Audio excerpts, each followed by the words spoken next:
Welcome to Watching Something Cozy. Today we're looking into the really fascinating story of ancient Persia. Yeah, it's an empire that was just huge. I mean, at its peak, it controlled almost half the world's population, believe it or not. That's incredible, and yet you hear so much more about the Greeks, the Romans, the Egyptians sometimes. Persia often feels a bit overshadowed. It really does. But its history is incredibly rich, full of, surprising details and massive influence that still echoes today. Okay, so where do we even start? How do we know what we know about ancient Persia? I know the Greeks wrote about them. Right, that's a big part of it. Writers like Herodotus, Xenophon, Ctesias, they give us a lot of narrative. But they were rivals, weren't they? So maybe not the most objective source. Exactly, you have to take it with a grain of salt. There's definitely bias. They didn't always understand Persian culture fully, even the names we use. Oh. Yeah, they're mostly Greek versions. Cyrus was really Kurush, Darius was Darayav, Xerxes was Shearsha. And their title wasn't quite king in the Greek sense. It was Shah, often implying a king of kings, ruling over other local rulers. It's a different concept. That perspective is key. So besides the, let's say, potentially biased Greek accounts, what else do we have? We're actually very lucky. We have the Royal Archive found at Persepolis. An archive? What's in it? Thousands of clay tablets, written in cuneiform, that wedge-shaped script. Wow. And unlike the Greek stories, these are mostly economic records. Yeah. Taxes, trade, administration, stuff like that. So the day-to-day running of the empire, that sounds much more grounded. It is. It gives us a much clearer, less filtered view of how things actually worked. Fascinating. So who are these Persians then? The Parsa, you called them. Where did they come from? Right. The Parsa. They were an Indo-Iranian people related to the Mebes. They originally migrated from areas around modern-day Kazakhstan and Uzbekistan, moving south towards Mesopotamia, probably around the end of the Bronze Age. They call themselves Aryana, which, interestingly, you can hear in the modern name Iran. Aryana. Iran. I see the connection. And Parsa meant? Something like warrior or strongman. Fitting, I suppose. Definitely. What was their early life like before the empire building? They were largely pastoral nomads, practicing something called vertical nomadism. Vertical nomads. Yeah, moving their herds up and down mountain slopes with the seasons, higher pastures in summer, lower valleys in winter. You still see it in places like the Caucasus. Okay, so a tough, mobile lifestyle. Very much so. Made them excellent horsemen, which was crucial later, and their culture reflected it. Unlike folks in Mesopotamia, they wore trousers much better for riding, and these distinctive pointed hats, tiaras they were called. Trousers and tiaras, quite the image. Physically, they tended to be taller and lighter skinned than the peoples of the Fertile Crescent they eventually encountered. So how do you go from nomadic herders to empire builders? What was the first big step? A key moment was in the 7th century BC, they captured Anshan, an old Elamite city. Anshan. And that became significant. Persian kings started, including King of Anshan, in their titles. It showed their rising power. But the really big expansion that came later, right? Yeah. With Cyrus. Exactly. The 6th century BC, that's when Cyrus II, who we know as Cyrus the Great, comes onto the scene. At the time, the Persians were actually subjects of the Median Empire. Right. They were vassals. Yes. But Cyrus led a rebellion against the Median king, Astyages. Apparently, some Median nobles weren't happy with Astyages either and joined Cyrus. So the Median army fractured. Pretty much. Yeah. Astyages was defeated, and Cyrus took over. He then founded a new capital, Pasargadae. And that was just the start, I imagine. Oh, absolutely. His conquests were incredibly fast after that. Parthia, Armenia, Cappadocia, Elam, Lydia, over in western Anatolia, the Greek cities there in Ionia. Wow, he moved quickly. He did. And some places, like Hyrcania and Cilicia, apparently just submitted voluntarily. Maybe they saw the writing on the wall, or perhaps thought his rule would be better. So after consolidating those areas, where did he look next? The big prize. The Neo-Babylonian Empire. The dominant power in Mesopotamia. That must have been a tough nut to crack. Babylon was legendary. It was. There's a story, maybe propaganda, that the Babylonian king, Nabonidus, had offended their main god, Marduk. And Marduk basically called on Cyrus to take over. Convenient for Cyrus. What's the likely reality? It seems the Babylonian nobility were genuinely unhappy with Nabonidus. So when the Persian army arrived, the city gates were opened. There wasn't a major battle for Babylon itself. Just let him in. Essentially, yes. They probably saw him as a better option. It shows Cyrus wasn't just a general. He was a clever politician, too. Clearly. He conquers all this territory. How did he manage to hold it all together Conquest is one thing, ruling is another. That's where Cyrus really stands out. He was remarkably lenient, especially for the time. If people submitted without a huge fight, he treated them relatively well. Oh. Well, he often spared the lives of defeated kings, sometimes even gave them important positions in his administration. He tried not to meddle too much in local customs or religions. Local officials often stayed in their jobs. That must have reduced resentment quite a bit. Hugely. It was a very practical approach. He famously allowed displaced peoples, like the Jews exiled in Babylon, to return home.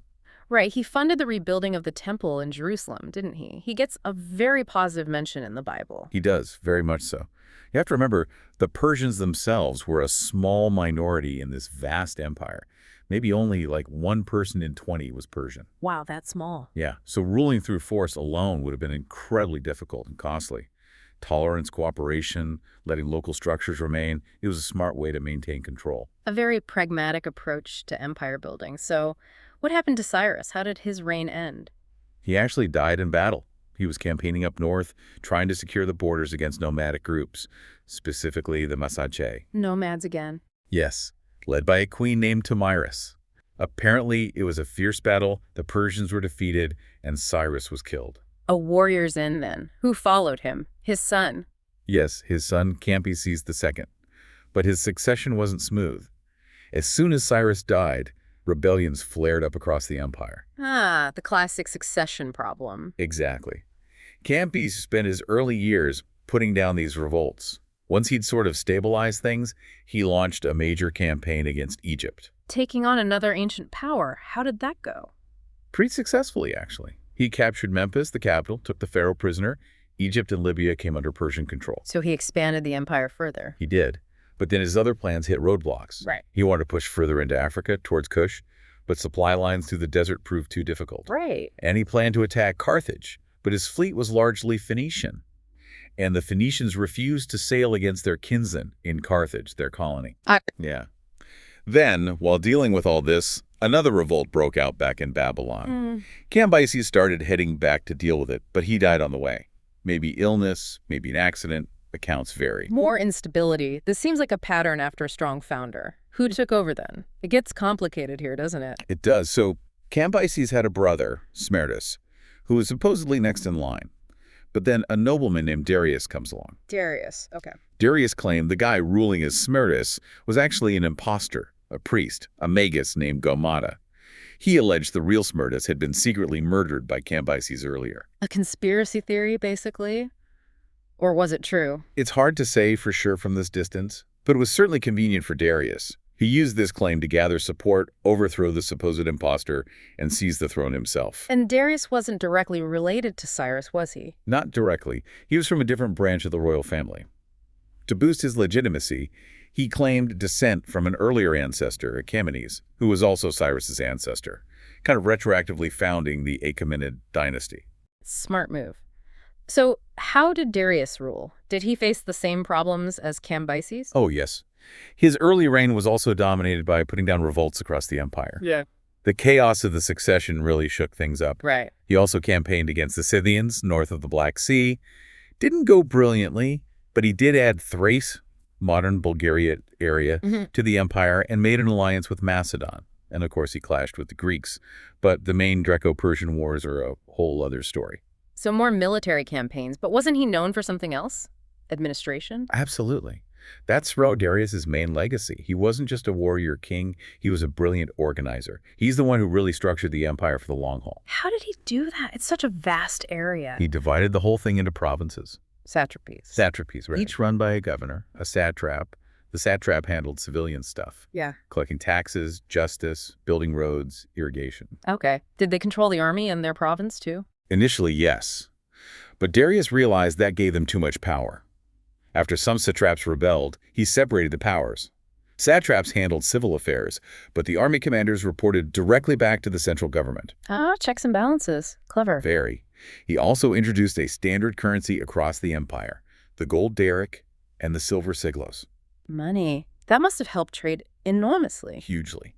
Coinage wasn't a Persian invention. The Lydians probably started it, but Darius made it widespread, made everything much simpler than bartering. We even know roughly what things cost. A soldier's monthly pay was about 1 daric. A sheep might be 3 segloi, a sack of flour maybe 2. That gives you a real sense of the economy. What else? Roads. He oversaw building this incredible network of paved roads. The Royal Road is the most famous one. Connecting Lydia all the way to Susa. Exactly. Over 1,600 miles. These roads weren't just for trade. They allowed troops to move quickly to deal with any trouble. And they had a postal system. A postal system in the 5th century BC. Yeah. Relay stations along the roads. Riders would carry messages from one station to the next, handing them off. Messages could travel incredibly fast across the empire. Herodotus was seriously impressed by it. Wow. That's efficiency. And one more big infrastructure project. He commissioned a canal linking the Red Sea to a branch of the Nile River. An early Suez Canal, essentially. Huge boost for maritime trade. Incredible. Infrastructure, currency, communication. He really built the framework. What about culture and building? Darius was a massive builder, too. He made Persepolis the new ceremonial capital near Pasargadae. The empire actually had several capitals. Pasargadae, Persepolis, Ecbatana, Susa, Babylon, each serving different functions. Persepolis is the one with the amazing ruins. That's the one. Huge projects there, like the Apadana, this enormous audience hall. Craftsmen from all over the empire worked on it, bringing their different styles, as a showcase of imperial power and diversity. And outside the cities, I read something about Persian gardens. Ah, yes, the paradisa. These walled, planned gardens. Lush, irrigated, often with fruit trees and pavilions. They were symbols of order and abundance, the king's ability to create paradise on earth. The word paradise comes directly from that Persian word. Paradise, literally from Persia. Yeah. Amazing. Okay, let's talk military. The Immortals, what's the story there? Sounds fearsome. They were the elite corps of the army, 10,000 heavy infantry. Always 10,000. How did that work? If one was killed or retired or got sick, another recruit was immediately brought in to keep the number exactly at 10,000.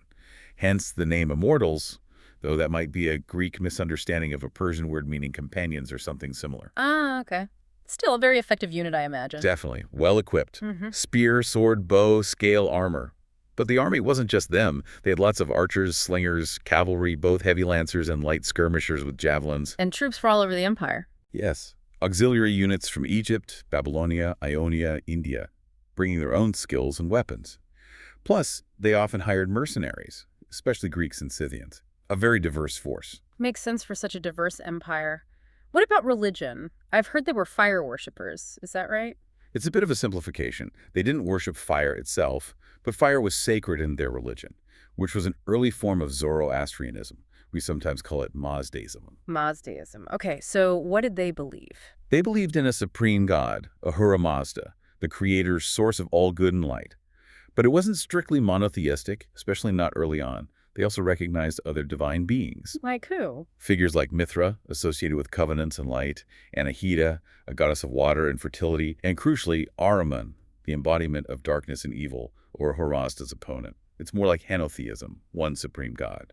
But others exist and are important. Right. And did they try to impose this religion on the people they conquered? No, generally not. That's another aspect of their tolerance. They allowed subject peoples to keep their own gods and practices. They didn't force Zoroastrianism on anyone. That religious tolerance seems really central to how they operated. Now, I remember hearing about a unique way they made decisions involving wine. Ah, yes. Herodotus tells us about this. Apparently, for important decisions, they would first debate the matter while drinking wine. While drunk? Seriously? The idea, supposedly, was that wine helped bring out the absolute truth, remove inhibitions. But then, the next day, they'd reconsider the same issue completely sober. Okay, that makes a bit more sense. And a decision was only adopted if it seemed like a good idea in both states, drunk and sober. That is quite a system. A check against bad ideas, perhaps. Maybe. Ensures it passes muster both when you're feeling bold and when you're feeling cautious. Right. Now, we have to talk about the Greeks. The Greco-Persian Wars are so famous. How did that all kick off? It really started with a revolt in Ionia, the Greek cities on the coast of Asia Minor, around 499 BC. They were under Persian rule but rebelled. And Athens got involved. Yes. Athens and some other Greek cities sent support to the Ionians. The rebels even managed to march inland and burn Sardis, a major Persian regional capital. That was a huge provocation. I bet. How long did the revolt last? About 7 years. The Persians eventually crushed it, but they were furious, especially with Athens for interfering. So Persia wanted payback. Definitely. They sent envoys to the Greek cities on the mainland demanding earth and water. symbols of submission. Earth and water. Yeah. Like acknowledging Persian ownership of their land and resources. Exactly. Many smaller cities gave in, but Athens and Sparta flatly refused. How did they refuse? Famously, the Spartans supposedly threw the Persian envoys down a well, telling them to find their earth and water there. The Athenians put their envoys on trial and executed them. Whoa, that's not diplomatic. Not at all. It was a massive insult and basically guaranteed on a Persian response. That led to the first major invasion attempt. Which ended at Marathon. Right. The Persians landed near Marathon, planning to march on Athens. But the Athenians, under Miltiades, marched out to meet them. Weren't the Greeks heavily outnumbered? Yes, probably more than 2-1. But they had a good defensive position on higher ground. The Persian commander, Artaphernes, hesitated to attack uphill. So a standoff. For a while. Miltiades was waiting for Spartan reinforcements. Then Artaphernes decided to re-embark some troops, maybe to sail around and attack Athens directly while his army was away. Risky move. Miltiades saw his chance. He ordered a sudden charge while the Persians were disorganized, partly on the beach, partly heading to ships. And it worked. Spectacularly. The Persian lines broke, they panicked, fled back to their ships. They suffered heavy losses, maybe 7,000 troops, several ships lost. Greek casualties were incredibly light, under 200. A stunning victory for Athens. But Darius wasn't going to let that stand, surely. No, she planned a much bigger invasion for revenge. But he got distracted by a revolt in Egypt, and then he died. So it fell to his successor, Xerxes. Yes, Xerxes. He picked up his father's plan and assembled this colossal army. Greek sources say millions, modern estimates are more like 200,000, but still enormous for the time. Yeah. Plus a huge fleet. The invasion depicted in the movie 300. That's the one, yeah. The Greeks knew they couldn't meet this force in open battle, so they chose the narrow pass of Thermopylae to make a stand. The 300 Spartans? Well, yes, led by King Leonidas. But it wasn't just 300 Spartans. There were several thousand other Greeks there, too. Thespians, Thebans, others. Right, important context. They held the pass for 2 days against overwhelming odds. But eventually, the Persians found a way around the pass.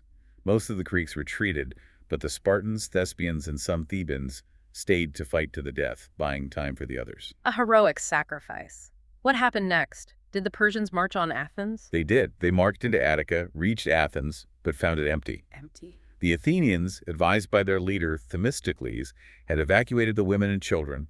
The men had taken to their warships. The strategy was to fight at sea. Clever. Where did the naval battle happen? Near the island of Salamis, in the narrow straits between the island and the mainland. Why there?